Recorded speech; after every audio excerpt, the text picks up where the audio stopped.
Kolar gold field यानी कि KGF, जहां से सोना निकाला जाता है। 1902 में वहां से सोना निकालने के लिए बड़ी बड़ी मशीनें लगाई गई थी जो सिर्फ बिजली से चलती थी। लेकिन प्रॉब्लम यह थी कि 1902 में इंडिया में कहीं भी बिजली का उत्पादन होता ही नहीं था। तब पहली बार इंडिया में हाइड्रो पावर प्लांट लगाया गया था जिसका नाम था कावेरी इलेक्ट्रिक पावर प्लांट। यह बात इसलिए भी बड़ी थी कि तब 1902 में सिर्फ जापान के टोक्यो में ही बिजली पैदा हुआ करती थी। गाइस, केजीएफ को सप्लाई करने के लिए जो पावर प्लांट लगाया गया था उससे बिजली इतनी ज्यादा पैदा हुई कि आसपास के शहरों में भी बिजली सप्लाई की गई। तब बेंगलोर इंडिया का पहला ऐसा सिटी बना जहां पर बिजली पहुंची थी। गाइस, आपको ये इंफॉर्मेशन क्या पहले से पता थी? हाल ही में यूट्यूब के शॉर्ट्स प्लेटफॉर्म पे दुनिया के सबसे फेमस के-पॉप बैंड बीटीएस ने भी अपना शॉर्ट्स रिलीज किया और देखते ही देखते वो वायरल हो गया। अभी तक 52 मिलियन से ज्यादा व्यूज उस पे आ चुके हैं और थोड़े दिन पहले तक तो वो नंबर 1 पे ट्रेंड कर रहा था। वैसे तो पूरी दुनिया के साथ साथ इंडिया में भी करोड़ों लोग के-पॉप के इस बैंड के दीवाने हैं, पर सवाल यह है कि बीटीएस का आखिर मतलब क्या है। चलिए मैं आपको बताता हूं। एक्चुअली बीटीएस 7 कोरियन लड़कों का एक के-पॉप बैंड है और जिसकी फुल फॉर्म काफी ज्यादा इंटरेस्टिंग और मोटिवेटिंग है।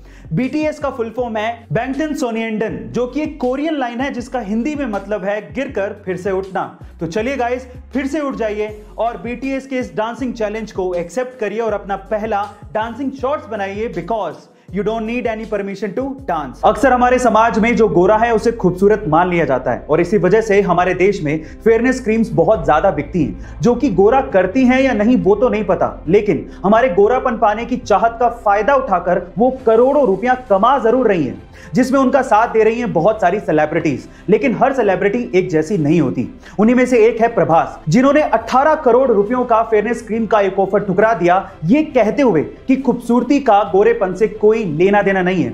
खूबसूरती एक्चुअली इंसान के नेचर से होती है। अगर उसका दिल खूबसूरत है तो उससे कोई फर्क नहीं पड़ता कि वो गोरा है या काला। गाइस, आपको डार्लिंग प्रभास की ये बात कैसे लगी? इजराइल डिफेंस फोर्स ने रिसेंटली एक वीडियो शेयर किया जिसमें 11 मई की रात हमास द्वारा छोड़े गए बहुत सारे रॉकेट्स इजराइल की तरफ आते तो दिखते हैं, लेकिन वो हवा में ही खत्म हो जाते हैं। ऐसा लगता है जैसे कि कोई रक्षा कवच इजराइल की रक्षा कर रहा हो, लेकिन ये रक्षा कवच एक्चुअली इजराइल ने खुद ने बनाया है, जिसका नाम है आयरन डोम। अब ये कैसे काम करता है समझिए।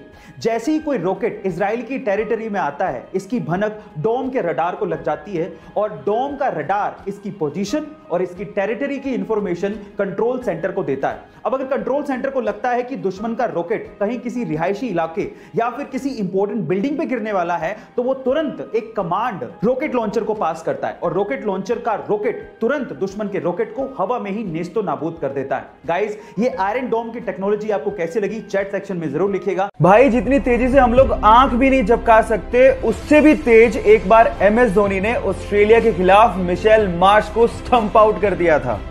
एमएस धोनी ने मात्र 0.09 सेकंड, ओह माय गॉड, आप सही सुन रहे हैं, 0.09 सेकंड में मिशेल मार्श की स्टंप उड़ा दी थी और ये आज तक का वर्ल्ड रिकॉर्ड है।